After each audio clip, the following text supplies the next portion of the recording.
Last video में हमने ये दो वेक्टर्स बनाए थे, ए वेक्टर और बी वेक्टर। फिर उसके बाद हमने इन दोनों को आई कैप जी कैप की टर्म्स में ऐड करने की कोशिश करी थी। वो हमने ऐसे किया था, बी वेक्टर के कंपोनेंट कर दिए थे हॉरिजॉन्टल डायरेक्शन में और वर्टिकल डायरेक्शन में। फिर उसके बाद दोनों को ऐड कर दिया था, तो बी वेक्टर का जो हॉरिजॉन्टल कंपोनेंट है वो ए वेक्टर के साथ डायरेक्टली ऐड हो गया था, और बी वेक्टर का जो वर्टिकल कंपोनेंट है वो ए वेक्टर के परपेंडिकुलर आ गया था। फिर उसके बाद हमने एडिशन ऑफ परपेंडिकुलर वेक्टर वाला फॉर्मूला लगा के उन दोनों का रिजल्टेंट का मैग्नीट्यूड निकाल लिया था और रिजल्टेंट की डायरेक्शन भी निकाल ली थी। फिर उसके बाद हमने बी वेक्टर के टेल को ए वेक्टर के हेड से जोड़ के ट्राइंगल लॉ को डिफाइन किया था और उसका डेरिवेशन किया था। तो हमने ये चीज देखी थी कि आई कैप जे कैप की टर्म्स में जो रिजल्टेंट का मैग्नीट्यूड आता है वही सेम रिजल्टेंट का मैग्नीट्यूड ट्राइंगल लॉ में भी आता है। और क्यों ना आए, क्योंकि दोनों हैं तो बेसिकली दो वेक्टर के एडिशन ही, बस ये दो वेक्टर्स किसी एंगल पे रखे हुए हैं। तो अब हम पैरेललोग्राम लॉ को डिफाइन करने की कोशिश करते हैं। पैरेललोग्राम लॉ ये कहता है कि जब दो वेक्टर्स टेल टू टेल जुड़े हों तो वो पैरेललोग्राम की दो एडजेसेंट साइड्स को रिप्रेजेंट करते हैं, तो हमारा रिजल्टेंट उस पैरेललोग्राम का डायगोनल आ जाता है। तो इस चीज को हम फॉर्मली डिफाइन कर लेते हैं। ओके, तो अब देखिए ये बोल रहा है कि parallelogram law of vector addition is defined such that when two vectors are placed tail to tail and if those two vectors are represented by the two adjacent side of a parallelogram, then the diagonal of parallelogram through the common point represent the sum of two vectors in both magnitude and direction. Okay, तो देखिए हमने ए vector के tell पे B vector का tell जोड़ दिया। ठीक है, तो ये ए वेक्टर और बी वेक्टर दोनों पैरेललोग्राम के एडजेसेंट साइड्स को रिप्रेजेंट कर रहे हैं। तो अब रिजल्टेंट कौन सा होगा? जो इन दोनों वेक्टर्स से बनने वाला पैरेललोग्राम है उसका जो डायगोनल होगा उसी को हम रिजल्टेंट बोल देंगे, और ए वेक्टर से उस रिजल्टेंट का जो एंगल होगा उसको हम अल्फा बोल देंगे। अब हम इसका प्रूफ देख लेते हैं। देखिए ये जो बी वेक्टर है ये ए वेक्टर से थीटा एंगल बना रहा है, तो इस बी वेक्टर के ए वेक्टर के अलोंग और ए वेक्टर के परपेंडिकुलर दो कंपोनेंट्स कर लेते हैं। ठीक है, इस डायरेक्शन में क्या आएगा? B sine theta. ठीक है, और इस डायरेक्शन में क्या आएगा? B cos theta. ठीक है, अब ध्यान से देखा जाए तो ए वेक्टर और बी कॉस थीटा वेक्टर दोनों पैरेलल वेक्टर्स हो गए। तो इसको मैं कुछ इस तरीके से बना सकता हूं, और इस वेक्टर का मैग्नीट्यूड में कैसे लिखूंगा? a plus b cos theta लिख दूंगा, और बी साइन थीटा तो परपेंडिकुलर है ही। ठीक है, ये बी साइन थीटा है। अब हमें पता है कि जब दो वेक्टर्स परपेंडिकुलर होते हैं तो उनका रिजल्टेंट क्या आता है? तो उसका रिजल्टेंट कुछ इस तरीके से आ जाता है, ए स्क्वायर प्लस बी स्क्वायर, जिसके अंदर a और b दोनों परपेंडिकुलर वेक्टर के मैग्नीट्यूड्स हैं। अभी इस केस में a की जगह ये है a plus b cos theta और b की जगह है b साइन थीटा। अब मैं इन दोनों के अंदर वैल्यूज पुट कर देता हूं और सॉल्व कर देता हूं। ठीक है, तो a की जगह आएगा a plus b cos theta का whole square plus b sine theta का होल स्क्वायर, यह आ जाएगा a square plus b square cos square theta plus 2ab cos theta plus b square sine square theta. ठीक है, ये whole under root में आ जाएगा, ये होल अंडर रूट में आ गया। अब हमें इसके अंदर ये चीज दिख रही है कि b square cos square theta में और b square sine square theta में बी स्क्वायर कॉमन आ जाएगा, और अंदर क्या बचेगा? Sine square theta plus cos square theta. अब हमें पता है sine square theta plus cos square theta 1 होता है, तो हम इसको डायरेक्टली ऐसे लिख सकते हैं a square plus b square plus 2ab cos theta. ठीक है, तो ये रिजल्टेंट का मैग्नीट्यूड आ गया। और डायरेक्शन कैसे निकालेंगे? हमें पता है इन दोनों वेक्टर्स के रिजल्टेंट की डायरेक्शन कैसे निकालते हैं। उसका फॉर्मूला होता है tan इनवर्स b बाय, जिसके अंदर से b होता है परपेंडिकुलर और a होता है बेस। अब हमें दिख रहा है b की जगह b साइन थीटा है और a की जगह a plus b cos theta है, तो tan इनवर्स b की जगह आएगा b sine theta upon a की जगह आएगा a plus b cos theta. तो ये किसकी वैल्यू हो गई? ये अल्फा की वैल्यू हो गई। हमने क्या क्या निकाल लिया? आर वेक्टर का मैग्नीट्यूड निकाल लिया और आर वेक्टर का ए वेक्टर के साथ बनने वाला एंगल निकाल लिया।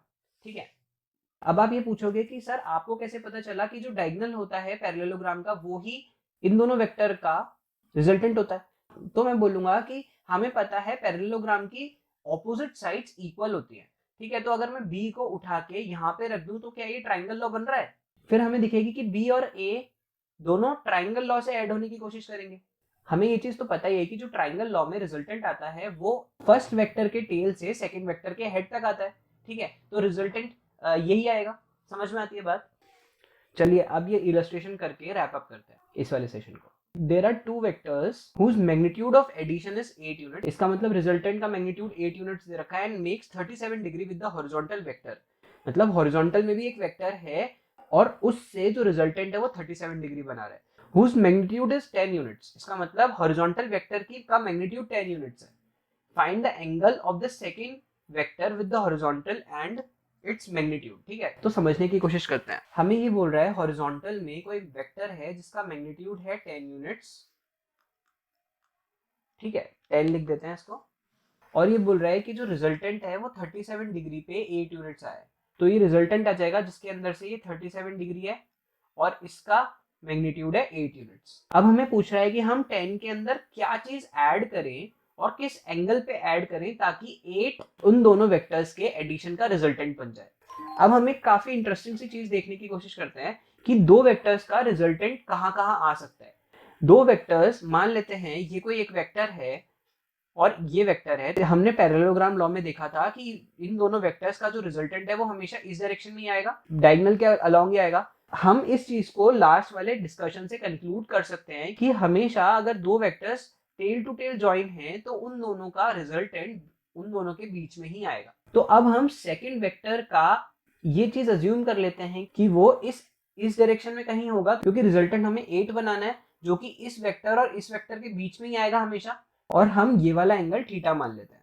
हमें निकालना क्या क्या है, एक तो इस वेक्टर का मैग्नीट्यूड और इस वेक्टर का हॉरिजॉन्टल के साथ एंगल। तो थीटा के अंदर हम 37 डिग्री ऐड कर देंगे तो हॉरिजॉन्टल के साथ उसका एंगल निकल जाएगा, कोई दिक्कत नहीं है।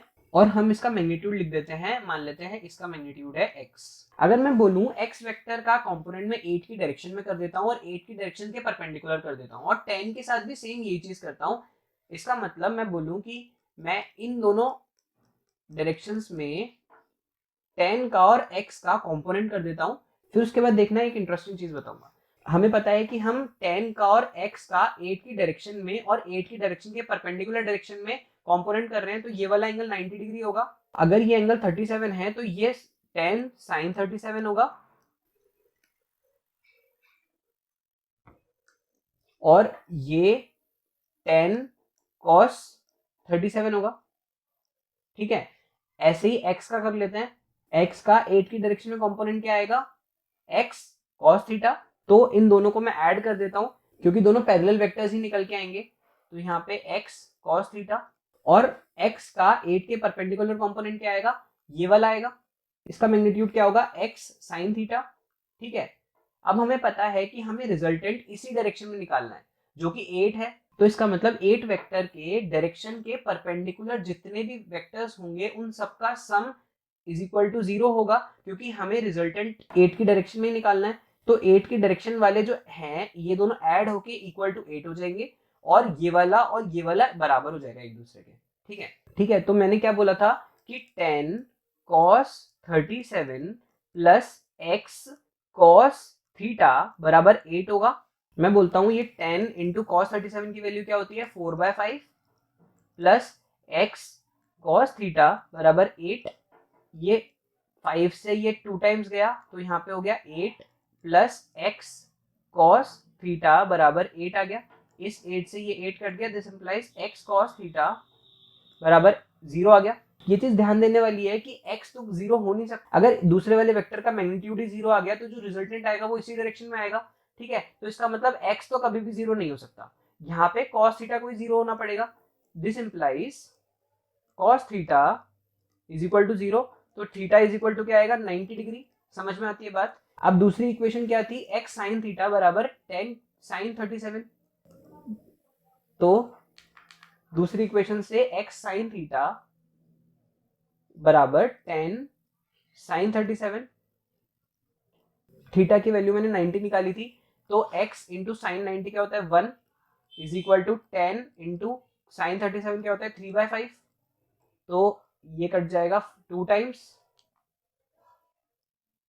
तो ये आ जाएगा 6। तो x की वैल्यू क्या आ गई 6। तो इसका मतलब हमने मैग्नीट्यूड में निकाल दिया और थीटा भी निकाल दिया। अब ये थीटा जो है ये 90 डिग्री है।